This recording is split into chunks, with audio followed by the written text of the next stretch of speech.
భారత్తో వాణిజ్య చర్చలు సానుకూలం. నా అద్భుతమైన స్నేహితుడితో ఫోన్ కాల్ మాట్లాడాను. ఈ మాటలు వింటే టక్కున గుర్తొచ్చేది ట్రంపే. ట్రంప్ ఇటీవల కాలంలో మారిపోయాడు. భారత్పై విమర్శలు ఆగిపోయాయి. ఢిల్లీకి అమెరికా టీం వచ్చిపోయింది.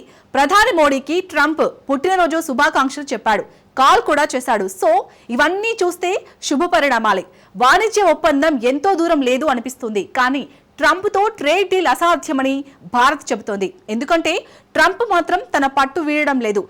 చర్చలు ఓకే, ట్యాక్స్ ఓకే, కానీ ట్రంప్ యాక్షన్స్ మాత్రం అనుకున్నట్టుగా లేవు. దీంతో అమెరికాపై భారత్ ఆశలు పెట్టుకోలేదు. అలా అని తలుపులు మూసేయలేదు. చర్చలకు ఎప్పుడూ సిద్ధమేనని తేల్చి చెబుతోంది. అసలు భారత్ నుంచి ఏం కోరుకుంటున్నాడు? భారత ఎగుమతులపై ఎలాంటి ప్రభావం పడింది? భారత్ ప్లాన్స్ ఏంటి? Let's watch. నరేంద్ర పిలుపుతో ట్రంప్ వ్యూహం ఏంటి?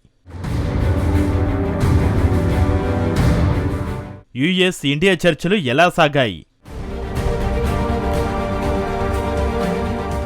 ట్రంప్తో భారత్ ట్రేడ్ డీల్ సాధ్యమేనా?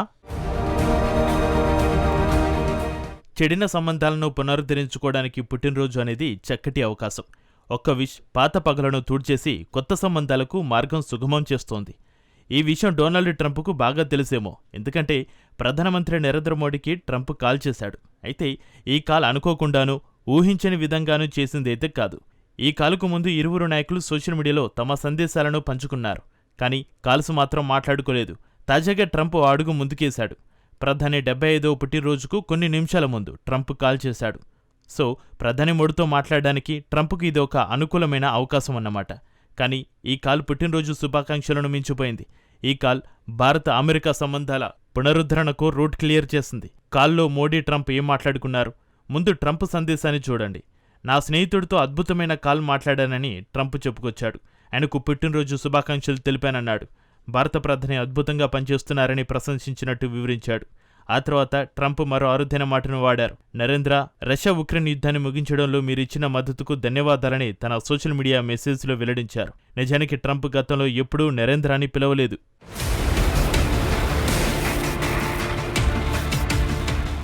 నరేంద్ర అని పిలవడంతో తనకు మోడీతో ఎంత సన్నిహిత్యం ఉందో చెప్పేందుకే ట్రంప్ ప్రయత్నించాడు. అయితే అమెరికా అధ్యక్షుడి మెసేజ్కు భారత ప్రధాని కూడా స్పందించారు. కాల్ చేసి శుభాకాంక్షలు చెప్పినందుకు ధన్యవాదాలు నా మిత్రమా. అధ్యక్షుడు ట్రంప్ అన్న పదాలను మోడీ తను ఉపయోగించారు. భారత్ అమెరికా సంబంధాలను ప్రపంచ భాగస్వామ్యాన్ని కొత్త శిఖరాలకు తీసుకెళ్లేందుకు తాను కట్టుబడి ఉన్నానని మోడీ చెప్పారు. ఉక్రెయిన్ శాంతికి మీ ప్రయత్నాలకు మద్దతిస్తామని తన సందేశంలో మోడీ చెప్పారు. ఇరువురు నాయకులు ఉక్రెయిన్ గురించి స్పందించారే తప్ప అతిపెద్ద వివాదం గురించి మాత్రం ఊసేలేదు. అదే వాణిజ్యం. అటు ట్రంప్ ఇటు మోడీ సందేశాల్లో ట్రేడ్ అంశం పేర్కొనలేదు. అమెరికా టీం భారత్లో పర్యటించింది. దీనికి వాణిజ్య సంధానకర్త బ్రెండన్ లించ్ నాయకత్వం వహించాడు. భారత వాణిజ్య మంత్రిత్వ శాఖ అధికారులతో లించ్ చర్చలు జరిపాడు. ఆ తర్వాత ఢిల్లీ ఒక ప్రకటన చేసింది. చర్చలు సానుకూలంగా సాగినట్టుగా తెలిపింది. ఇరుపక్షాలు ప్రయత్నాలను ముమ్మరం చేయడానికి అంగీకరించినట్టు ప్రకటించింది. చర్చలపై అమెరికా ఉత్సాహంగా ఉందని ఢిల్లీ వివరించింది. చర్చలు సానుకూలంగా జరిగినట్టు వాషింగ్టన్ సైతం వెల్లడించింది. అయితే ఈ ప్రయత్నాలు ఒప్పందానికి దారితీస్తాయా? భారత ఎగుమతులపై అమెరికా సుంకాలను తొలగిస్తుందా అన్న చర్చ ఇప్పుడు మొదలైంది. అయితే అమెరికా సుంకాలను తొలగించడం ప్రస్తుతానికి అసంభవమే.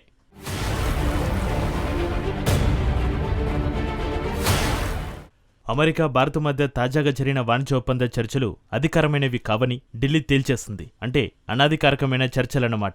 భారత్కు వచ్చిన లించ్ టీం ట్రంప్ ప్రభుత్వానికి మధ్యవర్తి మాత్రమే. అంతేకాదు కీలకమైన అంశాల్లో అమెరికా అస్సలు వెనక్కి తగ్గలేదు. జన్యుపరంగా మార్పులు చేసిన పంట ఉత్పత్తులను భారత్లో విక్రయించాలని అమెరికా పట్టుబడుతోంది. సింపుల్గా చెప్పాలంటే అమెరికా వ్యవసాయ ఉత్పత్తులను భారత మార్కెట్లో విక్రయించాలనేది ట్రంప్ అసలైన డిమాండ్. ఈ డిమాండ్ను భారత్ అసలు అంగీకరించడం లేదు. ఎందుకంటే భారత్లోని మొత్తం జనాభాలో సగం మంది ఈ వ్యవసాయంపైనే ఆధారపడి బతుకుతున్నారు. రైతుల ప్రయోజనాలను కాపాడడమే లక్ష్యంగా భారత్ పనిచేస్తోంది. డైరీ ఉత్పత్తుల విషయంలోనూ అమెరికా డిమాండ్ను భారత్ తిరస్కరించింది. పాలు ఉత్పత్తులు, చీజ్లను భారత్లో విక్రయించాలని ట్రంప్ కోరుకుంటున్నాడు. డైరీ పరిశ్రమ భారత్లో అత్యంత సున్నితమైనది. భారత్లో ఏ ప్రభుత్వం ఉన్నా వ్యవసాయ డైరీ ఉత్పత్తుల దిగుమతికి మాత్రం అంగీకరించే ఛాన్సే లేదు. ఒకవేళ కాదు కూడదని అమెరికా ఉత్పత్తుల దిగుమతికి అనుమతులు ఇస్తే ఆ ప్రభుత్వాన్ని ఓటర్లు శిక్షించడం ఖాయం. భారత ప్రభుత్వానికి ఈ రెండు అంశాలు లక్ష్మణ రేఖలుగానే చెప్పుకోవచ్చు. ఈ విషయాన్ని వాషింగ్టన్ అర్థం చేసుకున్నంత కాలం అమెరికా ఇండియా ట్రేడ్ డీల్ అసాధ్యం.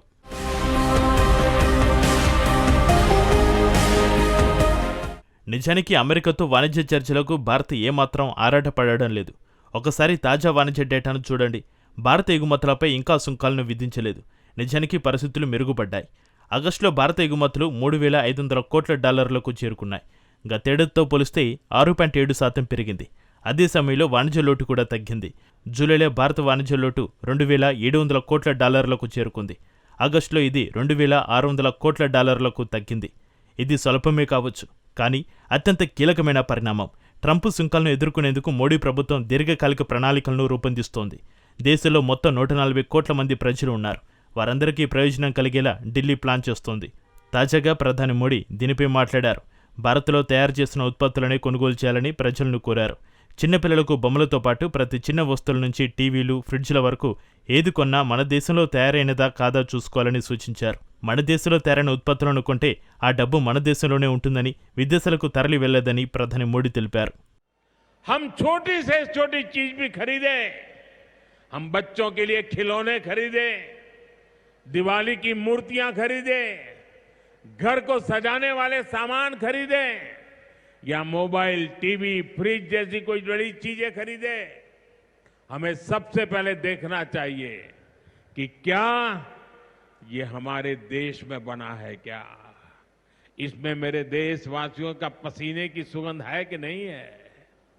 क्योंकि जब हम स्वदेशी खरीदते हैं तो हमारा पैसा देश में ही रहता है, हमारा पैसा विदेश जाने से बचता है.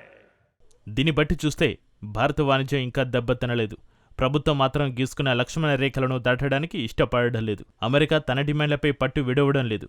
అయితే మరి తాజా చర్చలు ఎందుకు జరిగాయి? ఎందుకంటే వివాదాలను పరిష్కరించుకోవడానికి చర్చలే కీలకమని భారత్ నమ్ముతోంది. చర్చలకు భారత్ ఎప్పుడూ తలుపులు తెరిచే ఉంచుతుంది. 50% సుంకాలతో ట్రంప్ విరుచుకుపడినప్పుడు కూడా భారత్ చర్చలను ఆపలేదు. చర్చలు స్తంభించాయంతే. కానీ భారత్ మాత్రం వదిలేయలేదు. మరి ట్రంప్ ఎందుకు భారత్కు చేరువ అవుతున్నాడు? ట్రంప్ అంతిమ లక్ష్యం ఏమిటి? ట్రంప్ ఏం చేయడానికి ప్రయత్నిస్తున్నాడు? నిజానికి ట్రంప్ విధానంలో మార్పు స్పష్టంగా కనిపిస్తోంది. గతంలో భారత్ను బెదిరించడానికి ప్రయత్నించాడు. ఇప్పుడు అలా చేయడం లేదు. తన వ్యూహాన్ని అమెరికా అధ్యక్షుడు మార్చుకున్నాడు. భారత్ను ప్రశంసిస్తున్నాడు. మోడీకి కాల్ చేస్తున్నాడు. కానీ వాణిజ్య ఒప్పందం కంటే ఉక్రెయిన్ యుద్ధంపైనే ఎక్కువగా ట్రంప్ దృష్టి సారిస్తున్నట్టుగా తెలుస్తోంది. రష్యా నుంచి చమురు కొనుగోలును భారత్ ఆపేయాలని ట్రంప్ కోరుకుంటున్నాడు. కానీ భారత్ మాత్రం వెనక్కి తగ్గలేదు. రష్యా సంబంధాలను సైతం మరింత బలోపేతం చేసుకుంటోంది. గత కొన్ని వారాల ముడి చమురు దిగుమతులను చూడండి. సెప్టెంబర్లోని మొదటి 16 రోజుల్లో నిత్యం 17,30,000 బ్యారెల చమురును భారత్ దిగుమతి చేసుకుంది. ఆగస్టులో రోజుకు 16,60,000 బ్యారెలను మాత్రమే ఢిల్లీ కొన్నది.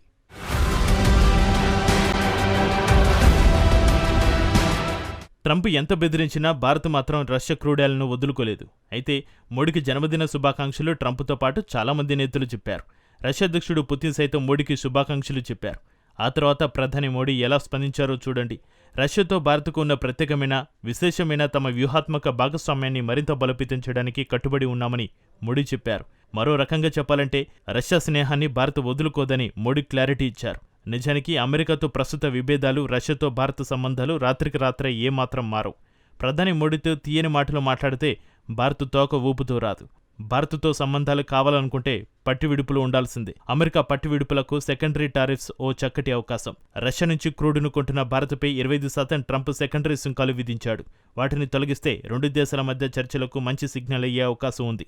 అయితే ట్రంప్ ఎలాంటి నిర్ణయం తీసుకుంటాడో ఎవరికీ తెలీదు. ఇక భారత అమెరికా సంబంధాలపై కాలమే సమాధానం చెప్పాలి.